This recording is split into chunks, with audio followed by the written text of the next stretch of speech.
दर्शकों नमस्कार, महेश सिंह का अभिवादन स्वीकार करिए। दर्शकों, उत्तर प्रदेश की आज सबसे बड़ी खबर यह है कि अब किसी भी समय त्रिस्तरीय पंचायत चुनाव का ऐलान हो सकता है। आपको बता दें कि मौजूदा समय में जो ताजा अपडेट आ रहा है, मीडिया रिपोर्ट बता रही है, उससे साफ तौर पर एकदम सरकार ने निर्णय ले लिया है कि जुलाई में किसी भी दशा में पंचायत के चुनाव करवा लिए जाएंगे। यानी दर्शकों एकदम साफ हो गया है कि जो त्रिस्तरीय पंचायत चुनाव थे, अब उन पर बना सस्पेंस पूरे तरीके से समाप्त होने जा रहा है। ऐसा इसलिए माना जा रहा है कि अभी हाल में ही माननीय अदालत ने सरकार को और राज्य निर्वाचन आयोग को कुछ दिशा निर्देश दिए हैं, उन पर तेजी के साथ काम शुरू हो गया है। उधर विपक्ष को भी लगातार सरकार पर निशाना साध रहा था कि त्रिस्तरीय पंचायत चुनाव यदि लेट होते हैं तो इसके लिए सरकार जिम्मेदार है। सरकार की ग्रामीण क्षेत्रों में पोजीशन खराब है, यानी सरकार पर तमाम सवाल खड़े हो गए थे।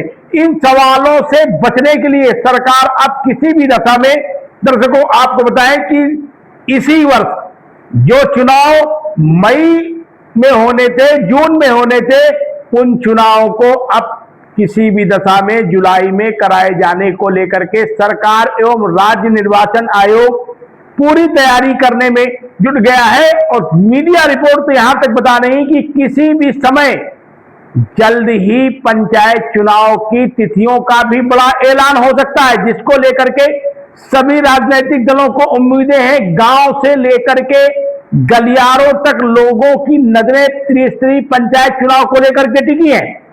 दर्शकों आपको बता दें कि पंचायत चुनाव का एक और भी वजह है कि 2 मई 2026 से ग्राम प्रधानों का कार्यकाल समाप्त हो रहा है। और ऐसे में जब ग्राम प्रधानों का कार्यकाल समाप्त हो जाएगा तो गांव का विकास, जो गांव की विकास की तस्वीर है, वो धुंधली हो जाएगी। हालांकि सरकार इसके लिए फैसला ले चुकी थी कि जो गांव का विकास है, प्रधानों का कार्यकाल समाप्त होने के बाद वहां पर बाकायदे प्रशासनिक अधिकारी देखेंगे, यानी कोई ना कोई किसी भी तरीके के एडमिनिस्ट्रेटिव ऑफिसर गांव के विकास के लिए तैनात कर दिए जाएंगे।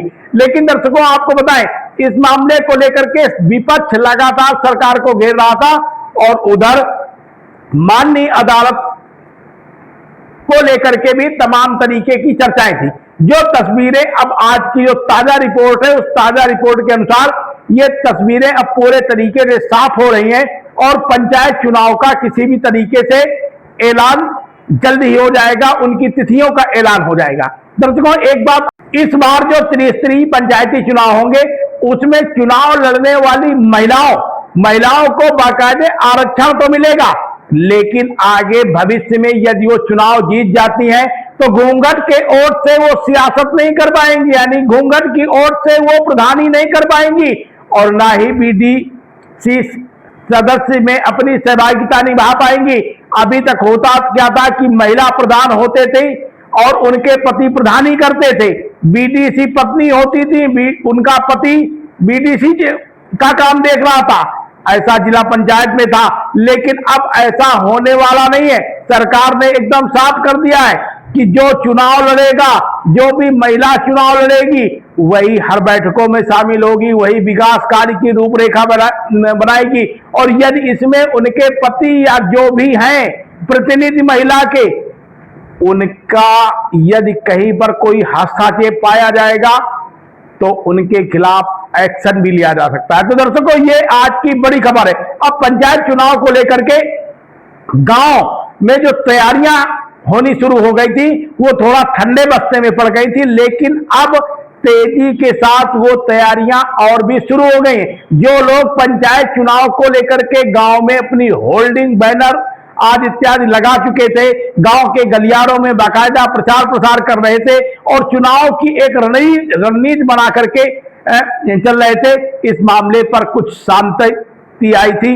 लेकिन अब ताजा मीडिया रिपोर्टों के अनुसार ऐसे उम्मीदवारों को पूरे तरीके से सक्रिय हो जाना चाहिए जो चुनाव लड़ने की दावेदारी कर रहे हैं। अब दर्शकों आपके दिमाग में यह आ रहा होगा कि आरक्षण यानी ओबीसी आरक्षण अभी तक सस्पेंस बरकरार है, इसके बारे में भी आप बताइए। तो दर्शकों आपको बताएं कि ये ओबीसी आरक्षण को लेकर के ही सरकार और निर्वाचन आयोग के बीच में मंथन चल रहा है, और ये मंथन कितने दिन चलेगा इस पर अभी सस्पेंस बरकरार है। लेकिन जहां तक आरक्षण का सवाल है तो महिलाओं का आरक्षण तो 33% रहता ही है, ये आप स्वयं जानते हैं। अब दूसरी बात यह है कि ओबीसी आरक्षण का मानक क्या होगा, इसको लेकर के सरकार और चुनाव आयोग के बीच में बाकायदा मंथन चल रहा है, जो वो भी जल्द ही समाप्त हो जाएगा। और आप कहां से हमारे चैनल को देख रहे हैं, चैनल को सब्सक्राइब करिएगा, लाइक करिएगा, साथ में कमेंट करना ना भूलिएगा। हम जल्द ही आपको पंचायत चुनाव से जुड़ी हर खबरों से अपडेट कराते रहेंगे। कब तिथियां घोषित हो रही हैं ये आप सिर्फ हमारे चैनल पर पाएंगे, जल्दी पाएंगे। बहुत बहुत धन्यवाद। आप देख रहे हैं शपथ समाचार।